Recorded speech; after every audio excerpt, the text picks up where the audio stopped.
기쁜 일이 있어 하늘 종친에 함께 찬양하셨습니다. 이 디톡스 전도의 기간 동안 많은 영혼이 예수 그리스도를 개인의 구주로 믿고 하늘의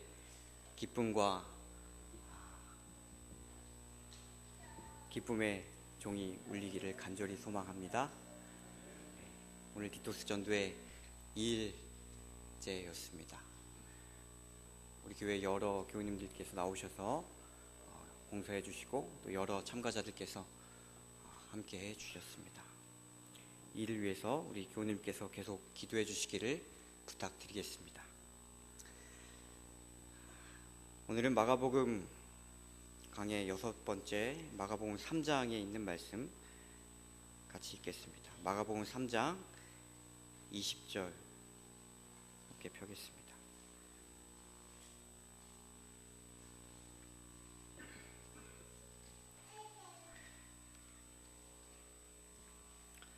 마가복음 3장 20절부터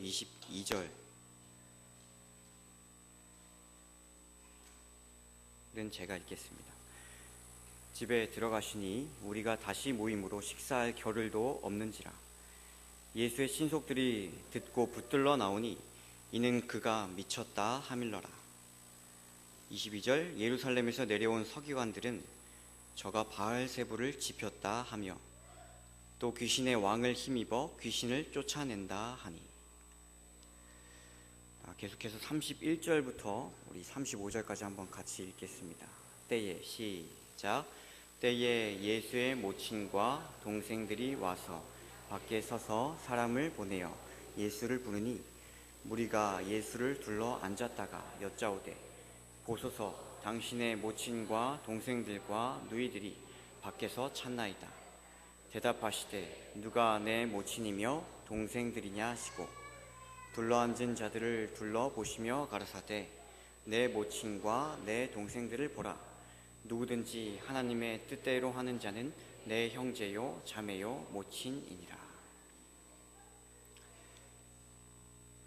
작년에 중국에서 한 인터넷 사이트의 뉴스로 나온 사진입니다. 한 중국인 부모가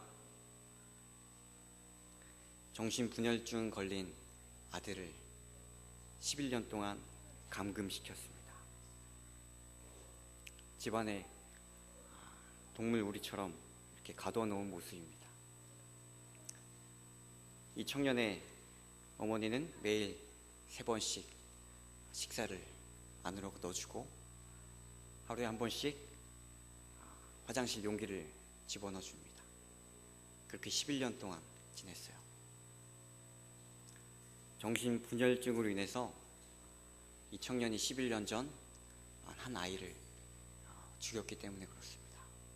그 이후로도 다른 사람에게 해가 되지 않았으면 하는 마음으로 이 부모가 사랑하는 아들을 가두어 놨습니다. 오늘 우리는 이것과 같지는 않지만 조금 비슷한 이야기가 바로 본문에 있습니다. 예수의 형제들이 지금 무엇을 하는 장면인가 하면 예수의 친속들이 듣고 붙들러 나오니 이는 그가 뭐 했다고요? 미쳤다 하며. 이 친속은 헬라말로 그의 곁에 있는 자들이란 뜻입니다. 이것은 가족이 될 수도 있고 친구도 될 수도 있고 친척이 될 수도 있어요. 예수를 붙들러 나오니 이는 그가 미쳤다. 여기서 붙들다라는 말을 원어로 찾아보니까 체포하다라는 뜻이 있습니다. 예수님을 체포하기 위해서, 붙들기 위하여 가족들이 잡으러 온 것입니다. 여러분, 예수의 형제들이 가족들이 왜 이렇게까지 했을까? 시대소망에서는 이렇게 말합니다. 예수의 형제들은 이 소식을 들었으며 예수께서 사단의 능력을 빌어서 사귀를 내쫓는다는 바리새인들의 비난을 들었다. 그들은 예수와의 관계로 말미암아 저희에게 임한 비난을 뼈저리게 느꼈다. 그들은 예수의 말씀과 이적이 어떤 소동을 일으켰는지 알고 있었다. 그리고 그들은 예수의 대담한 말씀에 놀랐을 뿐 아니라 서기관들과 바리새인들을 비난하는 것에 대하여 분개하였다. 그들은 이런 모양의 활동을 중지하라고 설득하든지 강권하기로 결정하였다. 그동안 예수의 형제들은 예수님께서 사단의 능력으로 마귀를 쫓아낸다고 하는 이 바리새인들의 비난을 그 형제들이 뭐 했어요? 들었습니다. 그들은 예수의 형제라고 하는 이유로 주위 사람들로부터 맹비난을 들었어요. 당신의 형제 예수가 미쳤다고, 귀신 들렸다고, 사단의 일을 하고 있다고. 특별히 당시 권력자였던 바리새인들로부터 예수의 가족들은 위협을 당했고 괴로워했습니다. 그래서 그들은 예수를 붙들어야 할 필요를 느꼈습니다. 그들의 삶이 예수로 인해 피곤한 것입니다. 예수로 인해 욕먹고 불편하고 괴롭습니다. 우리는 이 시간 두 가지 이 본문으로부터의 물음을 던질 것입니다. 예수의 형제는 누구인가? 그리고 또 다른 질문은 누가 예수의 형제인가에 대한 대답을 말씀을 통해서 얻으려고 합니다.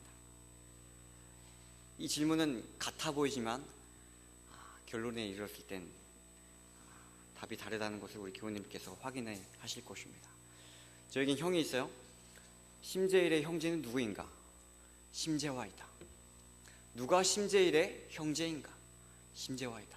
답은 같습니다. 그러나 A와 B의 답이 다르다는 것을 우리 확인하도록 하겠습니다. 먼저 A, 예수의 형제는 누구인가? 마가복음 3장 31절입니다. 때에 예수의 모친과 동생들이 와서 밖에 서서 사람을 보내어 예수를 부르니, 이 성경은 개역 한글 성경입니다. 여기서 예수의 모친과 누구라고 했습니까? 동생들이라고 했어요. 우리는 이 말씀을 읽을 때 의문이 들 수 있습니다. 예수님에게 과연 동생이 있었는가? 여러분, 정말 예수님에게 동생이 있었습니까? 이 동생은 헬라말 찾아보니까 아델포스예요. 이 말은 형도 되고 동생도 되는 것입니다. 영화에서 브라더와 같은 뜻입니다. 그래서 동생들에게 표현된 예전 성경에서는 최근에는 동생이라는 표현을 지우고 형제라는 말로 바꿨습니다. 왜냐하면 형인지 동생인지 원어적으로 보았을 때는 구분이 가지 않기 때문에 그렇습니다. 그런데 예수님의 형제가 동생이 아니라 형으로 보는 설득력 있는 이유들이 몇 가지 있어요. 첫 번째는 유대인의 동양적인 이 문화를 고려해 볼 때 동생들이 형에게 미쳤다라고 비난하는 것이 가능하지 않다는 것입니다. 예수의 형제들이 예수를 미쳤다라고 비난하는 이 비난을 동생들이 할 수 있는 문화가 아니라는 것입니다. 두 번째로 이때 예수의 모친과 함께 예수를 붙들러 왔다는 것을 주목할 만한 것입니다. 물론 시대의 소망에서 예수의 형제들이 어머니 마리아를 통해서 예수를 설득하기 위하여 반강제적으로 데려왔다고 표현하고 있어요. 그렇다면 마리아를 데려간 그 형제들이 예수의 동생이 아니라 예수의 배다른 형들이었다는 것이 더 설득력이 있는 것입니다. 세 번째로 예수님에게 정말 동생이 있었다면 십자가상에서 왜 어머니 마리아를 동생들이 아니라 제자 요한에게 부탁하였는가에 대한 대답이 있어야 합니다. 정말 동생이 있었다면 어머니 마리아를 돌보는 것이 당연한 의무이기 때문에 그렇습니다. 네 번째로 이후 초대교회의 지도자가 되었던 예수님의 형제 야고보가 예수님보다 동생이라면 그 연령대를 생각해 볼 때 과연 지도자로서 인정을 받았을지에 대한 의문이 있습니다. 반대로 예수님의 형제라면, 그러면서 예수님의 형이라면 초대교회의 지도자로서도 큰 영향력과 지도력을 인정받을 수가 있는 것입니다. 그래서 성경에 기록된 예수님의 형제들은 동생이 아니라 형들이다라고 이해하는 부분이 더 크다고 볼 수 있습니다. 예수의 형제는 누구인가? 동생보다 이제 형들일 것이다 라고 우리가 얘기할 수 있는 것입니다. 두 번째로 갑니다. 그렇다면 누가 예수의 형제인가?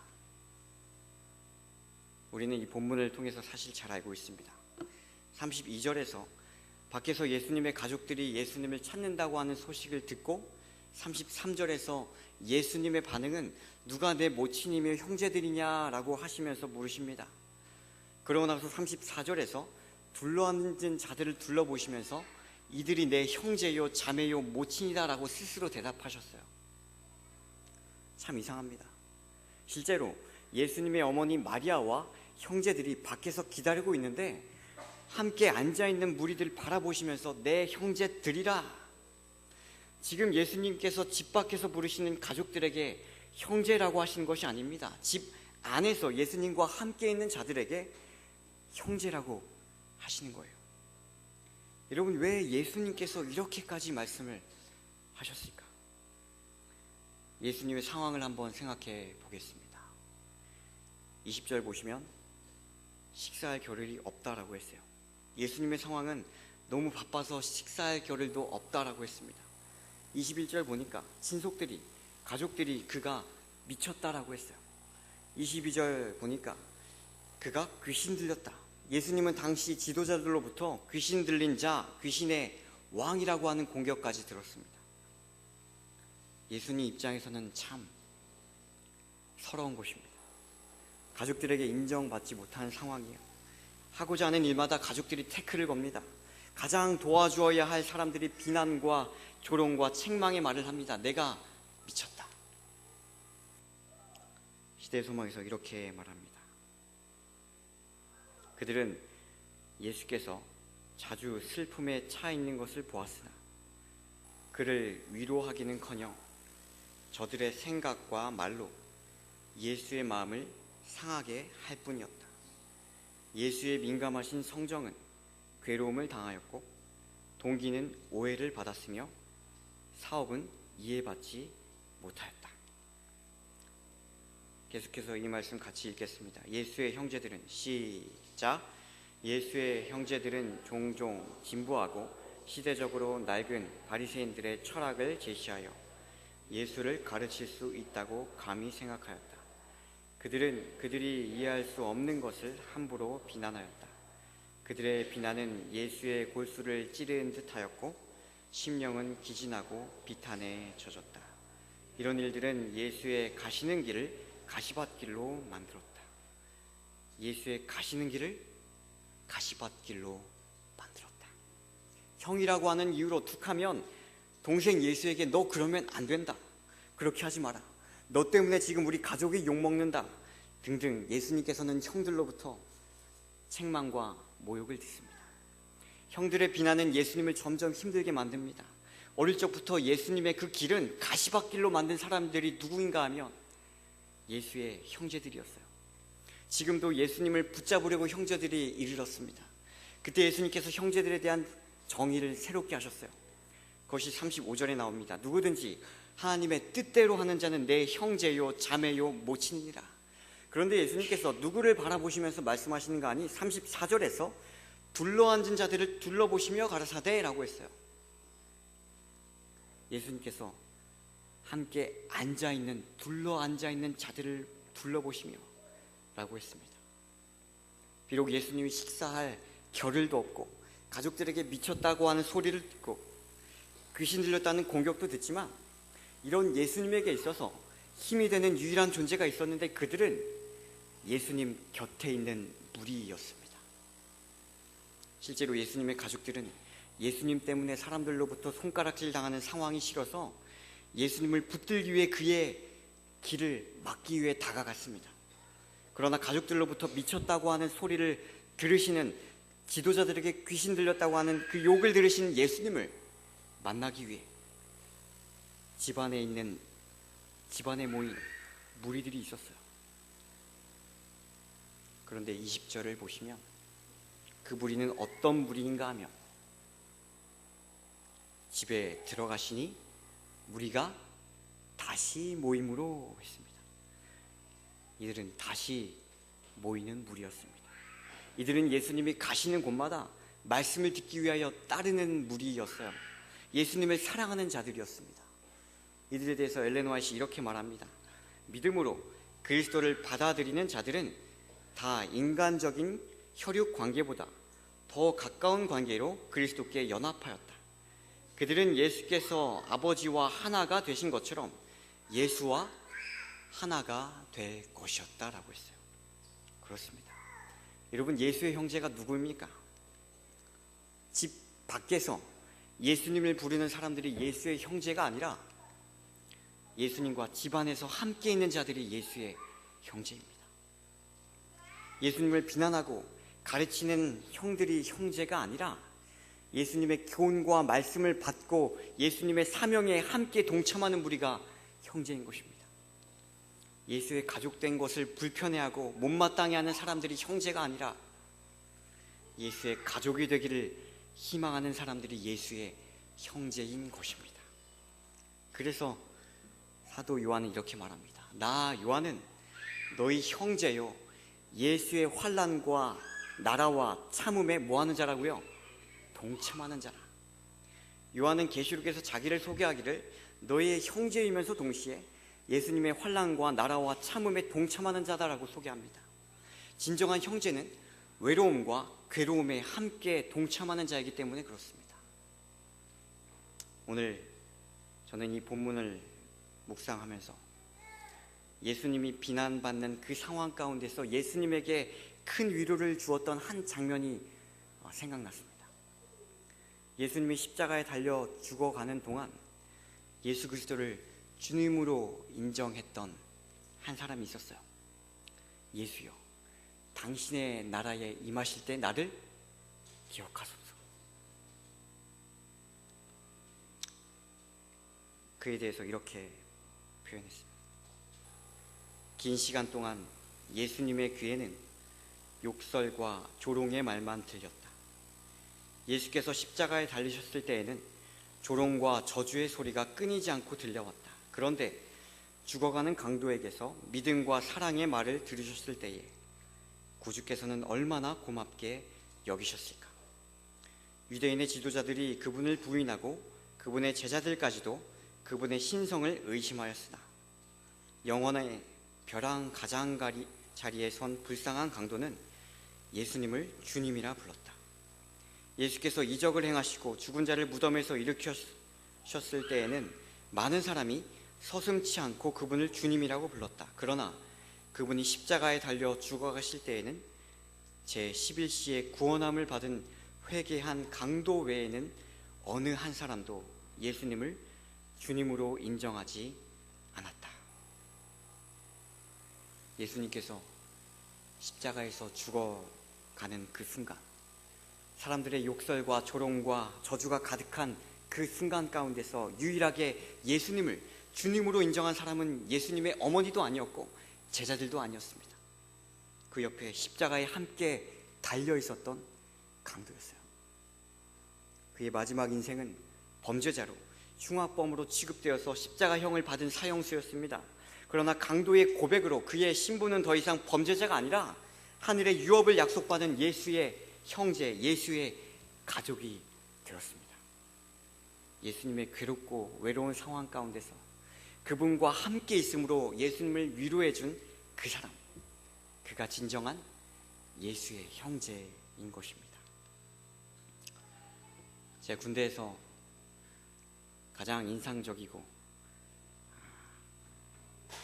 가장 힘들었던 경험은 군대의 꽃이라 불리는 유격훈련 가운데서였습니다. 일주일 내내 유격훈련을 합니다. 그 가운데 유격체조라고 하는 PT체조 1번부터 14번까지 체조를 해요. 그동안 쓰지 않은 몸의 온 근육들을 얼차례, 공식적인 얼차례를 부여하면서 이제 체조하는 것입니다. 하루가 지나면 온몸이 멍이 들고 흙투성이가 되고 안 아픈 데가 없습니다. 그것을 일주일 동안 계속하는 것입니다. 그런데 그날은 일주일이 마치는 유격 훈련이 마치는 날이었어요. 그날도 어김없이 구르고 달리고 엎드려 뻗치고 PT 체조를 1번부터 14번까지 계속해서 반복했습니다. 다 끝나고 난 다음에 흙투성이가 된 군인들에게 앞에서 교관이 이렇게 말합니다. 마지막으로 군가를 하나 부르고 마치겠다. 그 군가가 뭔가 하면 전우라고 하는 군가입니다. 아마 저를 포함해서 함께 전우를 군가를 불렀던 많은 군인들이 눈물을 흘렸던 것으로 기억을 합니다.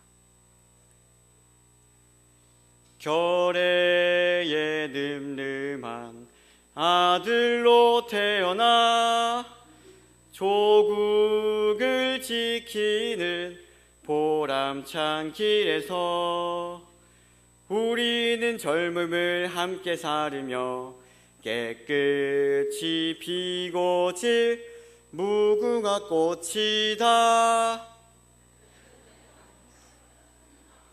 이 짧은 노래, 짧은 군가에서 세 번째 우리는 젊음을 함께 살으며 해서 저는 왈칵 쏟았어요. 고생 중에 함께 해준 이 동료와 전우를 바라볼 때 전우애가 일어나는 것입니다. 처음에는 마음도 생각도 맞지 않았던 이 사람들이었지만 함께 고생하며 함께 넘어지고 일어나는 그 과정을 거치면서 친구 같은, 형제 같은 마음이 드는 것입니다. 여러분, 우리는 오늘 말씀을 나누었어요. 예수의 형제는 누구인가? 그리고 누가 예수의 형제인가 확인했습니다. 그러나 여러분, 예수의 형제가 형이었는지 동생이었는지는 사실 그렇게 중요하지 않습니다. 예수의 누이가 여동생이었는지 누나였는지는 별로 중요하지 않아요. 오늘 우리들에게 중요한 것이 무엇인가 하면 나는 오늘 예수님께서 인정하시는 예수의 형제인가 아닌가에 대한 문제입니다. 나는 과연 예수님의 고통과 환난에 동참하는 자인가? 나는 예수님의 사명에 동참하며 하나님의 뜻을 받드는 하늘 형제와 같은 삶을 살고 있느냐는 것입니다. 감사한 것은 히브리서 2장에서 이렇게 말씀하셨어요. 그러므로 그분이 우리를 형제라 부르기를 부끄러워 아니하시고라고 했습니다. 그분은 우리를 형제라 부르시기를 부끄러워하시지 않으셨다는 것입니다. 우리를 형제라 부르시기 위하여 이 땅에 사람의 몸으로 오셨고 우리를 하늘 형제로 부르시기 위하여 십자가에서 달려 죽으심으로 새 생명을 허락하셨습니다. 오늘로 디톡스 전도회 2일째입니다.